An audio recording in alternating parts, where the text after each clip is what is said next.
Hello everyone, আজকে আমরা Microsoft এক্সেলের স্টাইলস অ্যান্ড থিমস ফিচার্স ব্যবহার করে আমাদের ওয়ার্কশিট ফরম্যাট করার প্রসেসটাকে বানাবো মোর এফিশিয়েন্ট দেন এভার। আমরা এতদিন যেসব ম্যানুয়াল ফরম্যাটিং টেকনিক্স দেখেছি সেই সব টেকনিক্স অ্যাপ্লাই করে কিন্তু আমরা আমাদের ক্রিয়েটিভিটিকে এক্সারসাইজ করাতে পারি। তবে ক্রিয়েটিভ ফ্রিডম নিয়ে ম্যানুয়ালি ফরম্যাট করাটা একটু টাইম ইনএফিশিয়েন্ট, অ্যান্ড মাইক্রোসফট এক্সেলে ফরম্যাটিংয়ে টাইম বাঁচানোর জন্য রয়েছে স্টাইলস অ্যান্ড থিমস ফিচার। প্রথমেই আমরা আমাদের মাস্টার হেডিংটা সিলেক্ট করে হোম ট্যাবের এই স্টাইলস সেকশনে যাব। এখানে আমরা হেডিং ফরম্যাট করার জন্য 4টা স্টাইল অপশন দেখতে পাচ্ছি। তবে নিচের এই ড্রপডাউন বাটনটা প্রেস করলে দেখো আমাদের সামনে এখন আছে একটা full range of style options. Since আমরা হেডিং নিয়ে কাজ করছি, আমরা এই হেডিং অপশন থেকে কিছু একটা সিলেক্ট করতে পারি। হেডিং 1টা লুকস গুড, সো এইটা সিলেক্ট করে ফেলছি। এবার আমরা সিলেক্ট করব আমাদের কলমের হেডিংসগুলো। সিলেক্ট করে আবারও স্টাইলস গ্রুপে গিয়ে আমরা অপশনসগুলো অ্যানালাইজ করব। কলাম হেডিংসের জন্য নিচের এই অ্যাকসেন্ট 1 থেকে অ্যাকসেন্ট 6 পর্যন্ত যে অপশনগুলো আছে এই অপশনগুলো বেশ সুটেবল। সিলেক্ট করে নিচ্ছি অ্যাকসেন্ট 1, পারফেক্ট। আমরা এবার ডিসাইড করলাম যে ম্যানেজারদের নামগুলোকে আর একটু স্ট্যান্ড আউট করাবো।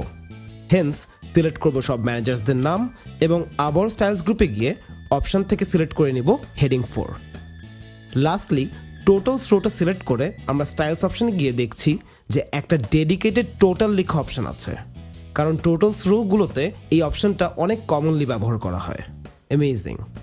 আমাদের ডেটা সেটটা কিন্তু এখন ভালোই দেখাচ্ছে, তবে আমাদের অপশনস কিন্তু এখানেই লিমিটেড বা শেষ নয়। আমরা এবার চাইলেই ক্লিক করতে পারি আমাদের পেজ লেআউট ট্যাবটা। দেখো একেবারে লেফটে আছে একটা থিমস নামের গ্রুপ।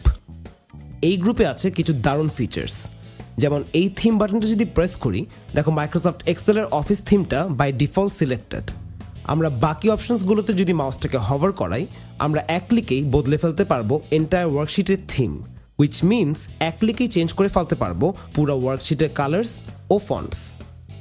আয়ন থিমটা লুকস গুড, সো এইটা সিলেক্ট করে ফেলছি। আমরা যদি আরও কাস্টমাইজ করতে চাই আমরা এবার থিম গ্রুপটার এই ফন্টস অপশন দিয়ে চেঞ্জ করতে পারবো ইন্ডিভিজুয়াল ফন্টস, ও কালার অপশনটা দিয়ে সিলেক্ট করতে পারবো আরও ডিফারেন্ট কালার প্যালেটস। তো বুঝতেই পারছো স্টাইলস অ্যান্ড থিমস দিয়ে কত ইজিলি আমরা আমাদের এন্টায়ার ওয়ার্কশিটকে ফরম্যাট করতে পারি। তো this is all for this video. I hope by now Microsoft এক্সেলে ফরম্যাট করার প্রসেসটা আমাদের জন্য একটা পিস অফ কেক। নেক্সট কিছু ভিডিওসে আমরা শিখবো আরও কিছু different and amazing features of Microsoft Excel. So thank you for tuning in and I wish you all the best in your journey to becoming an Excel expert. Have a nice day.